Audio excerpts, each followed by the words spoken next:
शनिवार को फतेहाबाद के धारापुरा गांव के समीप शंकरपुर घाट पर एक दर्दनाक हादसा हुआ, जिसमें एक बाइक सवार दंपति की दर्दनाक मौत हो गई। इस हादसे की वजह से स्थानीय लोगों और मृतकों के परिवार में शोक का माहौल छा गया है। ये दुर्घटना फतेहाबाद क्षेत्र के यमुना नदी पर बने पुल पर हुई, जहां एक तेज रफ्तार कार ने एक बाइक को जोरदार टक्कर मारी। टक्कर के बाद दंपति पुल से छिटक कर लगभग 60 फीट नीचे बाजरे के खेतों में जा गिरे, जिससे उनकी मौके पर ही मौत हो गई। हादसे में मृतक दंपति की पहचान डालचंद और उनकी पत्नी संगीता देवी के रूप में हुई। डालचंद की उम्र 47 वर्ष थी, जबकि संगीता देवी की उम्र 45 वर्ष बताई गई। वे दोनों फतेहाबाद के पास गोपालपुरा गांव के रहने वाले थे। दुर्घटना के समय वे अपनी बाइक पर सवार होकर फतेहाबाद से फिरोजाबाद जा रहे थे। उनका उद्देश्य संगीता देवी के लिए दवा लाना था, क्योंकि उनकी तबीयत लंबे समय से खराब चल रही थी। घटना के समय डालचंद और संगीता देवी अपनी बाइक पर शांति से जा रहे थे, लेकिन फिरोजाबाद की तरफ से तेज गति से आ रही कार अचानक गलत दिशा में चली आई। कार चालक ने नियंत्रण खो दिया और बाइक सवार दंपति को जबरदस्त टक्कर मार दी।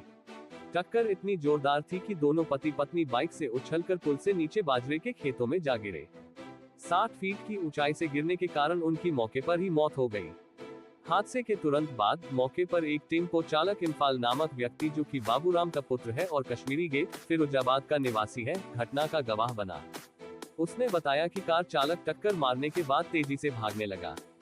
इम्फाल ने अपनी सूझबूझ से अपनी टेम्पो को कार के सामने लगा दिया ताकि उसे रोका जा सके, लेकिन कार ने टेम्पो में भी टक्कर मार दी। इस टक्कर के कारण टेम्पो पलट गया, जिससे टेम्पो में सवार चालक इम्फाल और यूसुफ घायल हो गए। टेम्पो चालक की तत्परता के कारण कार चालक को मौके पर रोका जा सका। घटनास्थल पर बड़ी संख्या में ग्रामीण एकत्र हो गए और उन्होंने कार सवारों को पकड़ लिया। घटना की सूचना मिलते ही फतेहाबाद पुलिस तत्काल हरकत में आई। एसीपी अमरदीप लाल और इंस्पेक्टर पुरुषोत्तम पाल अपनी टीम के साथ मौके पर पहुंचे। पुलिस ने तुरंत दोनों शवों को बाजरे के खेत से उठाया और पोस्टमार्टम के लिए भेज दिया। पुलिस द्वारा की गई कार्रवाई के दौरान घटनास्थल पर भारी संख्या में ग्रामीणों की भीड़ उमड़ पड़ी। इस हादसे की खबर जैसे ही डालचंद और संगीता देवी के परिजनों तक पहुंची, परिवार में कोहराम मच गया। मृतक के भाई महेंद्र कुमार ने बताया कि उनकी भाभी संगीता देवी की तबीयत काफी समय से खराब चल रही थी और उनके इलाज के लिए ही डालचंद उन्हें फिरोजाबाद ले जा रहे थे। महेंद्र ने ये भी बताया कि डालचंद एक छोटे से खोखे का संचालन करते थे और उसी से अपने परिवार का भरण पोषण करते थे। इस दुर्घटना में डालचंद और संगीता देवी के 2 पुत्र शिवम और श्रेयस, जो अभी अविवाहित हैं, अपने माता पिता के साये से वंचित हो गए। इस हादसे के बाद परिवार के सभी सदस्यों में भारी दुख और शोक का माहौल है। दोनों भाइयों के लिए ये समय अत्यंत कठिन है, क्योंकि वे अब अपने माता पिता के बिना जीवन की चुनौतियों का सामना करेंगे। फतेहाबाद पुलिस ने कार चालक और उसके साथियों को हिरासत में ले लिया है और आगे की जांच शुरू कर दी है।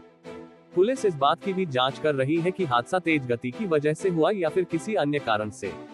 स्थानीय लोग इस हादसे से बेहद दुखी हैं और उन्होंने सरकार और प्रशासन से मांग की है कि इस प्रकार की दुर्घटनाओं को रोकने के लिए सख्त कदम उठाए जाएं।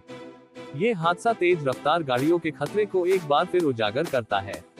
सड़क सुरक्षा के प्रति जागरूकता और सख्त यातायात नियमों की आवश्यकता पर जोर देते हुए स्थानीय नागरिकों ने प्रशासन से अपील की है कि दुर्घटनाओं को रोकने के लिए पुल और अन्य प्रमुख सड़कों पर सुरक्षा उपायों को और भी सख्त किया जाए।